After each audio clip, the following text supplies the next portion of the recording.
The 60 plus kilometres of New South Wales State Archives include records about the seedier side of our past. These include police, trial and jail records from the colony's earliest days.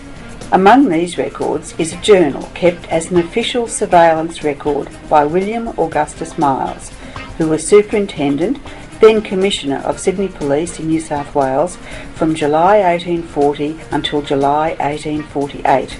It provides a unique insight into the criminal underworld in Sydney during the 1840s.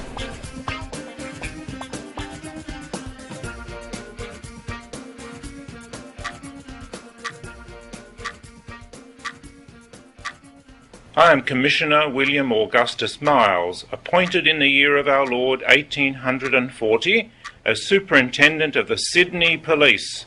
Since my arrival in this colony of New South Wales, I have come to the conclusion that much of the colony's crime is the result of the indiscriminate mixing of that class of people who were convicts with the free immigrants. In order to maintain that constant surveillance of the criminal class which is necessary for the good order of Sydney town, I have taken great pains to inform myself of how these criminals form themselves into gangs, and I keep a book relative to their movements, the parties who are their companions, and such other information as I may obtain respecting them. Sister to Martin, the coach builder, a servant at Mayor Christie's, suspected of stealing, connected with Drew, convicted of forgery.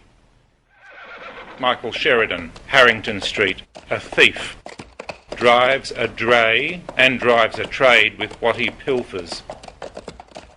Hyams, alias Poppy My Heart, sentenced to 7 years. I have long had my eye upon this rascal, had him taken up, but baffled me. Have him now, transported, August, 15 years. Eliza Lewis, Fanny Smith, in Bligh Street next to Lyons, said to be visited by my inspector, though he writes of them this: these two are very quiet, and as no interview with any one but gentlemen. We have to caution the public and publicans against the impudent imposition and fraud which a person of the name of Bloomfield, now in Sydney, is endeavouring to practise upon them. This gentleman was sent out some years ago for his country's good, and has till recently been employed as a special at Port Macquarie. Having arrived in Sydney, he attaches himself to a young female whom he puts off as his daughter, and then sponges upon the public in every shape and form. We know of several publicans who have been taken in by this scamp during the last fortnight to a considerable amount.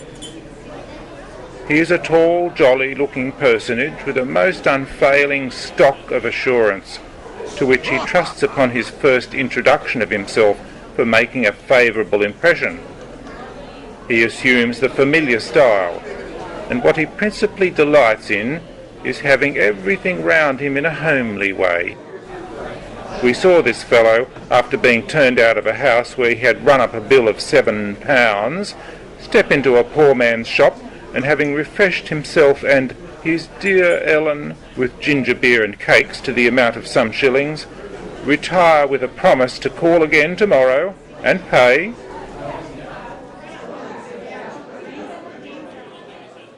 Received information from Sullivan that Lancelot Smith stole a mare at Merry Creek.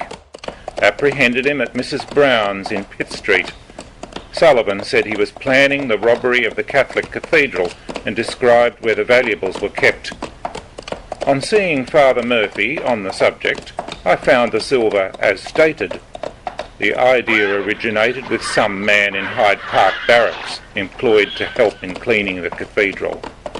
Sullivan said in the far mountains he met Kangaroo Jack, living in the bush, that they kept company for 3 days, and he used to sleep, though very suspiciously, at the same fire with him. I asked him if he learned anything concerning the bush rangers from Kangaroo Jack. "It never does for people in our way to ask questions of one another," he said, "and if I had, he might have put me out of the way if I had appeared to know too much." Sullivan told me Lancelot Smith offered to take him into the plan for robbing the Catholic cathedral. Sent to Port Phillip. John Johnston. This fellow knows where Daniel's property is concealed, for he coolly said to Burrows without moving a muscle in his face, "Were them clocks cuckoos?"